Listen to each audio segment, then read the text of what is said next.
Uno de los enemigos más populares del comisario Villarejo es el presidente del Real Madrid y de la constructora ACS, don Florentino Pérez, que se personó como uno de los perjudicados por las tramas del comisario.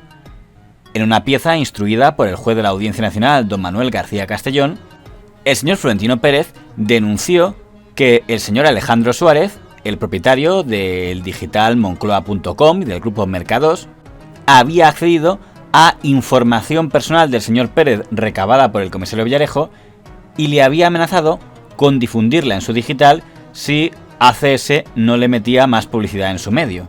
De acuerdo a la investigación del juez García Castellón, esa información que tenía Moncloa.com también había llegado al digital El Confidencial de don José Antonio Sánchez, Totoyo. Según el demandante, un periodista amigo suyo le había advertido que medios digitales habían pagado por audios que podían perjudicar al señor Florentino Pérez, presuntamente comerciados por el señor Villarejo.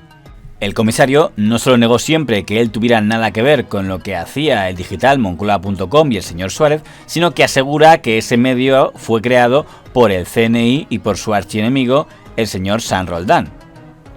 Por su parte, el señor don Alejandro Suárez reconoce que le pidió a ACS poner publicidad en su medio, pero que nunca fue bajo amenaza de difundir ninguna noticia. El juez García Castellón, no obstante, acabó retirando esa pieza que no llegaría a juicio oral. Van todos de perjudicaditos. Y claro, como el señor García Castellón le gustaba engordar las cosas, todo aquel que pasaba por allí, fíjense, se ha personado hasta el señor Florentino, que además pide una acusación, y jamás actué contra él. Lo mismo que bueno, eso sí, él presentó una denuncia de que le habían amenazado. Contra Alejandro Suárez, porque le había extorsionado. Sí, pero fíjate qué cosa, es una pieza para que usted vea lo que es el actuar contrario a derecho totalmente de este juez instructor. Abre una pieza secreta, acusa a este señor de Moncloa.com y al del Confidencial de que le han chantajeado a tal, porque él dice que un amigo suyo, refiriéndose a, digamos, a Ferreira, le ha dicho que mi esposa había cobrado por unos audios. Bueno, una cosa es perpéntica. Resulta que abre esa pieza secreta, la cierra secreta, porque un día va Florentino y dice, bueno, que a lo mejor exagera un poco, retiro la denuncia y tal.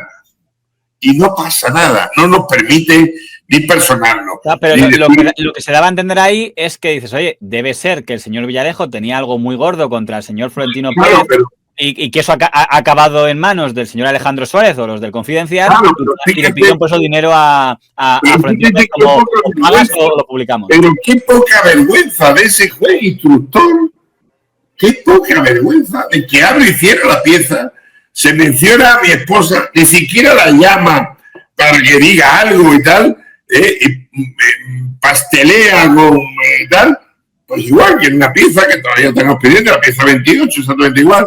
Es un detective que denuncia, en fin, bueno, es que ya le digo, ha hecho tantas ilegalidades ese juez instructor que espero que en la jubilación, de verdad, su conciencia se aplaque un poco. Además, creo que tiene alguna enfermedad que yo además me solidaricé con él cuando una de las veces que le vi, porque lo corté en el quito al valiente, pero me da mucha pena que jueces terminen de esa manera, no sé con qué fin. Se le iban a nombrar miembros del Consejo de la Poder Judicial, ¿no? Sí. La pieza que sí va a llegar al banquillo de los acusados es la pieza de Iberdrola. Y es que el señor Antonio Asenjo, jefe de seguridad de Iberdrola en el equipo que dirige el señor Sánchez Galán, contrató al comisario Villarejo en la época en la que había una guerra entre el señor Florentino Pérez y el señor Sánchez Galán. Había algunas empresas donde te limitaban el derecho de voto. ¿Usted cree que eso es normal? Entonces, como nosotros, efectivamente, yo tenía en Iberdrola, se limitaba el voto. Tú podías tener en Iberdrola el 90% de las acciones que te limitaba el presidente el voto al 10%. ¿Usted cree que eso es lógico o que no? Yo no sé nada. Bueno, sí, usted sabe mucho. Por lo menos sentido común tiene, ¿no? Eso sí. Entonces, ¿a usted le parecería que no votaran en las elecciones generales limitar el voto a las personas por razones de cualquier tipo? El gobierno del señor Rodríguez Zapatero había aprobado una enmienda que permitía al señor don Florentino Pérez tomar el control de Iberdrola si tenía la mayoría del capital en un momento en el que había comprado un importante paquete de acciones. El Partido Socialista lleva en su programa electoral, como en la democracia, una acción, un voto, o un hombre, un voto. O sea, en mi empresa, cada accionista tiene su voto, una acción, un voto. Y en todo el mundo tiene un voto. Y pero había algunas se quería cambiar. Y eso con esta ley y entonces cambió. Esta ley, que es del PSOE, que la llevaba en su programa el Partido Socialista, diciendo una acción, un voto, es lo que hizo que cambió. Lo que hace la enmienda es de estopar ese 10% para que el señor Florentino prácticamente tenga el gobierno de la empresa, a no ser que todo el resto de los accionistas minoritarios se unan en contra de él. ¿Crees que fue una ley a la carta? Es una enmienda evidentemente a la carta, porque está hecha casi ad personam, está hecha para él. Fue la típica enmienda parásita, ¿no?, de una iniciativa parlamentaria. Pero llegó al poder el señor Rajoy y derogó la enmienda Florentino, blindando al señor Sánchez Galán y cerrando el paso al señor don Florentino Pérez. Que no. ¿Pero algún motivo habrá? Porque ahora el Partido Popular creo que ha vuelto a derogar esta enmienda. Bueno, de protección, y luego ha llegado el PP y ha considerado que en determinadas empresas, en determinadas empresas, llamémoslas estratégicas, como puede ser la eléctrica o no sé qué, pues que... Como Iberdrola. Como Iberdrola, pues que para que no caigan en manos de otras personas, de extranjeros concretamente y tal, pues, pero todo es muy respetable. Yo le doy mi opinión. Diga. Una acción, un voto. O sea, estaba de acuerdo con la enmienda. Absolutamente. Ellos podemos escuchar al excomisario Villarejo y al entonces jefe de seguridad de Iberdrola, en el que hablan de matar de cara a la opinión pública a Florentino Pérez. ¿Qué que no me sale más barato matarle? No, tratarle, macho. Estás hablando de unos temas y tal ahí que cuando... De verdad que me sale mucho más barato matarle y evito problemas. Una semana fuera, muerto. Menos mal. La ha matado el coche. Bueno, menos mal que tienes un... Ha cogido el virus de la gripe. Menos mal. Luego, si se creen mi archivo, luego no se creen lo que yo digo que hay en mi archivo. Claro, imagínense, es un tema muy casquiano que yo, porque ya soy mayor, me pilla mayor, pero si no, tendría que estar todo el día empastillado, ¿no? Para tener idea. Usted ha sido vinculado en la guerra que hubo por Iberdrola entre el señor Florentino Pérez y el señor Sánchez Galán, que es interesante desde el punto de vista político porque el Partido Socialista o el gobierno Zapatero jugó a favor del señor Florentino Pérez con aquella enmienda de un accionista a un voto que le hubiera permitido tener el control de los órganos de gobierno, que luego el gobierno del señor Rajoy derogó y permitió que se quedara el señor Sánchez Galán. Él sabrá por qué. Pero usted ha dicho varias veces que usted niega la mayor en el sentido de que usted ha dicho que nunca investigó a Florentino Pérez por orden del señor... Jamás me contrataron para ello. Me hubiera gustado. Hubiera sido un reto interesante. Claro, pero hay algo que a mí me llama la atención, que es que usted tenía una sociedad llamada Transparencia y Justicia, que es una de las que acusó a don Florentino Pérez en el caso Castor. ¿Eso es correcto? No, yo no lo acusé. Yo simplemente, esa asociación, que éramos varios abogados, donde nos personamos incluso en causa con el Pepiño Blanco, donde casualmente fue Pepiño Blanco el que autorizó, digamos, lo de Castor en contra de los criterios técnicos que al final dijeron que era un riesgo que produciría temblor de tierra, como así ocurrió, ¿no? Y digo que me ha sorprendido un poco porque yo no he participado en nada de esta. Esta es una obra que ha tenido una gran trascendencia, pero que en los 4 años que ha durado representa el 1% de la facturación de nuestro grupo y yo no he intervenido en nada. Es directo, pero Antonio Asenjo también le pide al excomisario una idea concreta, una información clara para poder tumbar a Florentino Pérez. Y lo vas a conseguir, pero no me hagas la apuesta de que si no, que si te pago de papá, no. Lo vas a conseguir. No, Resultaba que el gobierno de Zapatero, con el señor Montilla como ministro de Industria, había firmado un acuerdo con una empresa que acabó siendo filial del grupo ACS para desarrollar un almacén subterráneo bajo el agua de gas. Usted en el año 2006, como ministro, le otorga el carácter de urgente al proyecto Castor. ¿Por qué en ese momento era urgente Castor? Había un incremento muy importante de demanda de gas y de necesidad de gas. Y las recomendaciones internacionales, además de la Agencia Internacional de la Energía, orientan en este sentido a que cada país tenga un determinado volumen de reservas de gas. Fiscal es una empresa del grupo ACS De las 1000 que hay, se llama Cobra, y entonces esta decide participar en un proyecto que quiere el gobierno, que no hay mucha gente capacitada para hacer este tipo de obras. Nosotros las hacemos por el mundo, pero no hay mucha gente en España, y que vienen a ver si nosotros queremos hacerlas. El proyecto fracasó totalmente, pero había incluido una cláusula leonina, que era que si fracasaba el proyecto Castor, en compensación por lo que el Grupo AC se había invertido a través de créditos a la banca, el Estado se comprometía a indemnizarle con 1.350 millones de euros de dinero público. ¿Por qué creen que en este proyecto se puso esa cláusula?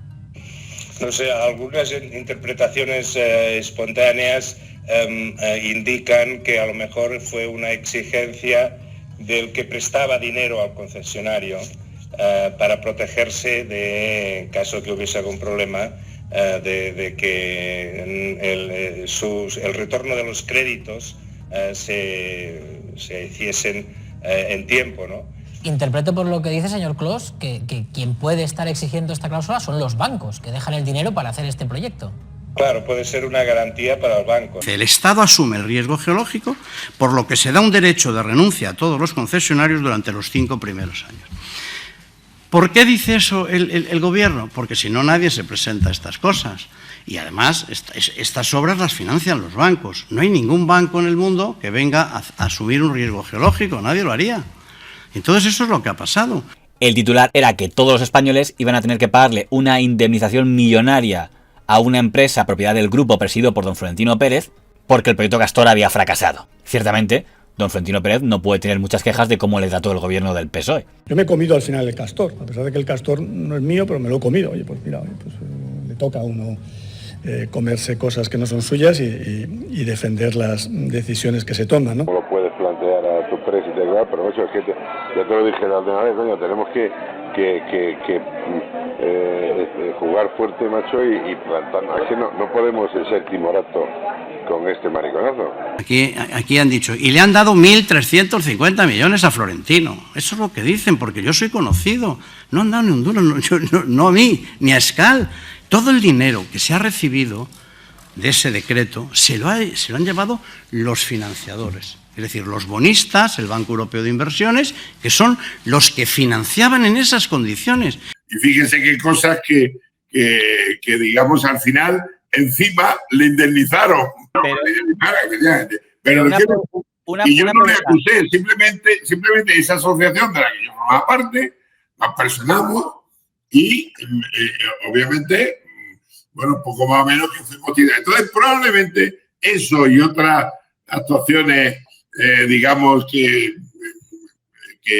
de alguna manera tuve conocimiento, pues a este señor no le gustaba y por eso ahora se pasa la vida querellado contra mí. Pero una pregunta, ¿le contrató algo? Para algo. No me contrató en absoluto contra Florentino. No, pero aunque no fue contra Florentino, pero para otros trabajos, Iberdrola o el señor Sánchez contrataron a usted o a Zenit. Claro, sí, nos contrataron para cuestiones. Creo que hubo en 10 o 15 años, creo que al final fueron una minuta de 1 millón. Sí, no llegó ni a 50.000 euros al año. Lo digo porque si yo fuera don Florentino Pérez o alguien de su equipo, dice, anda, este señor que hace servicios para Iberdrola, es decir, para mi enemigo, el señor Sánchez Galán, y resulta que está con transparencia y justicia pinchándome por el tema Castor, a lo mejor esto de atacarme por Castor es para hacerle un favor al señor Sánchez Galán. En esa época ya no trabajábamos con Iberdrola en absoluto, simplemente que nos parecía tan escandaloso lo de transparencia que nosotros semanalmente teníamos reuniones en qué sitio nos personábamos y tal, lugares que jamás, por cierto, no hacíamos como otras asociaciones que a cambio de retirarse cobraban. Nosotros nos limitamos simplemente a eso, a que hubiera transparencia en aquellos, digamos, juicios mediáticos importantes o en aquellas instrucciones donde había un enjuague donde al final se llegaban a componendas, ¿no? El gobierno que quiere hacer un almacenamiento de gas porque lo necesita el país. Y bueno, vienen unos canadienses, le ofrecen que una vez que se ha extraído el petróleo que se haga y vienen a hablarnos a nosotros porque somos los únicos, de verdad, en aquel momento que lo podíamos hacer. En la pieza en la que se investiga el presunto espionaje, investigación o campaña del comisario Villarejo contra el señor don Florentino Pérez, contratado por Iberdrola, la Fiscalía Anticorrupción pide 59 años de cárcel para el comisario Villarejo, 50 años de cárcel para el abogado don Rafael Redondo, su socio, y 42 años de cárcel para el señor Asenjo, el que fuera jefe de seguridad de Iberdrola. ¿Habéis aprendido la lección?